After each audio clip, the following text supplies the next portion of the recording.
வாழ்க்கையில் நல்லா இருக்கிறதுன்ற காரியம்லாம் பக்கத்து வீட்டுக்காரனை பார்த்து பொறாமப்பட்டு வர்ற காரியம் இல்லை. அது விசுவாசமே இல்லை. எங்கேருந்து தெரியுமா வரணும்? இங்கேருந்து வரணும். கடவுள் அற்புதமானவர், இந்த உலகத்தை சிருஷ்டித்தார், என்ன அவருடைய சாயலின்படி சிருஷ்டித்திருக்கிறார். எப்படி வச்சார் பாருங்க முதல் மனுஷனை. ஏதேன் தோட்டத்தில் அற்புதமான சூழலில் வச்சார், ஒரு குறைவு இல்லாமல் வச்சார், அற்புதமான ஒரு வாழ்க்கை அவனுக்கு கொடுத்தார். அதுதான் கர்த்தருடைய சித்தம். அதுதான் மனுஷன் இழந்து போனான் பாவத்தின் நிமித்தம். அந்த இழந்து போன அந்த வாழ்க்கையை திரும்பி தர்றதுக்காக தான் இயேசு வந்தார். 2வது ஆதாமாக வந்தார் திருப்பி தர்றதுக்காக.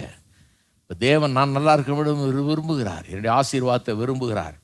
என்னுடைய குறை அவருடைய சித்தம் அல்ல, என்னுடைய பஞ்சம் பசி பட்டினி அவருடைய சித்தம் அல்ல, நான் அழிஞ்சு போகிறது அவருடைய சித்தம் அல்ல, நான் ஒன்றுமில்லாமல் கிடக்கிறது அவருடைய சித்தம் அல்ல, என்னுடைய நோய்கள் அவருடைய சித்தம் இல்லை, என்னுடைய இந்த உலகத்தில் நான் படுகிற இந்த தரித்திரமும் இந்த ஒன்றும் இல்லாததும் இந்த தோல்வியும் வீழ்ச்சியும் நான் சிறுமைப்படுகிறதும் அவருடைய சித்தம் அல்ல. கர்த்தர் என்னை கீழாயிராமல் மேலாயிருப்பான்னு சொல்லியிருக்காரு, வாளாயிராமல் தலையாயிருப்பான்னு சொல்லியிருக்காரு. கர்த்தர் எவ்வளோ நேசிக்கிறார் பாருங்க. வேதத்தை வாசிக்கும் போது எனக்குள்ள விசுவாசம் வருது. என்னை இப்படி தான் இருக்க விரும்புகிறார் கர்த்தர். பக்கத்து வீட்டுக்காரனை பற்றி எனக்கு கவலை இல்லை, பார்த்ததே இல்லை, அவனு பார்த்ததே கிடையாது. நான் எப்படி இருக்கணும்னு இந்த வேத வசனம் எனக்கு சொல்லுது. அவன் என்ன கார் வச்சிருக்கான்னு எனக்கு தெரியாது, அவன் வீடு எப்படி இருக்குன்னு எனக்கு தெரியாது, அதை பற்றி எனக்கு கவலையும் கிடையாது. நான் எப்படி இருக்கணும்னு இந்த வசனம் எனக்கு சொல்லுது. கர்த்தர் என்னை எவ்வளோ நேசிக்கிறார், என்னை எப்படி வச்சிருக்கிறார், என்னை பற்றி எப்படி எண்ணுகிறார், எனக்கு என்னத்தை தந்திருக்கிறார், எனக்காக கல்வாரி சிலுவையில் ஜீவனை விட்டார் எனக்கு எல்லாத்தையும் தர்றதுக்காக. இதை தியானிக்கும் போது, இதை அறிந்து கொள்ளும் போது உள்ளத்தில் எனக்கு விசுவாசம் உண்டாகுது. நான் நல்லா எழும்புவேன். குப்பையிலிருந்து உயர்த்துவார், என்ன புழுதியிலிருந்து என்னை தூக்குவார், பிரபுக்களோடு ராஜாக்களோடு என்ன உட்கார வைப்பார்.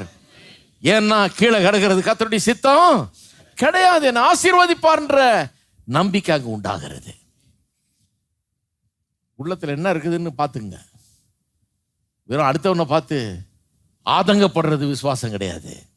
கர்த்தருடைய வார்த்தையை பார்த்து நான் இப்படி இருக்க போகிறேன், இதுதான் கர்த்தருடைய திட்டம் சித்தம் என்று அதை வாஞ்சிப்பது தான் விசுவாசம், அதை எதிர்பார்ப்பது தான் விசுவாசம். இருக்கீங்களா?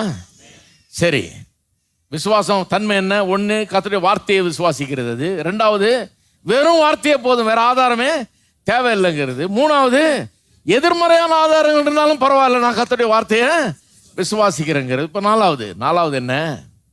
கர்த்தருடைய வாக்குத்தத்தத்தை பற்றி அது முழு நிச்சயமாய் நம்புகிறது.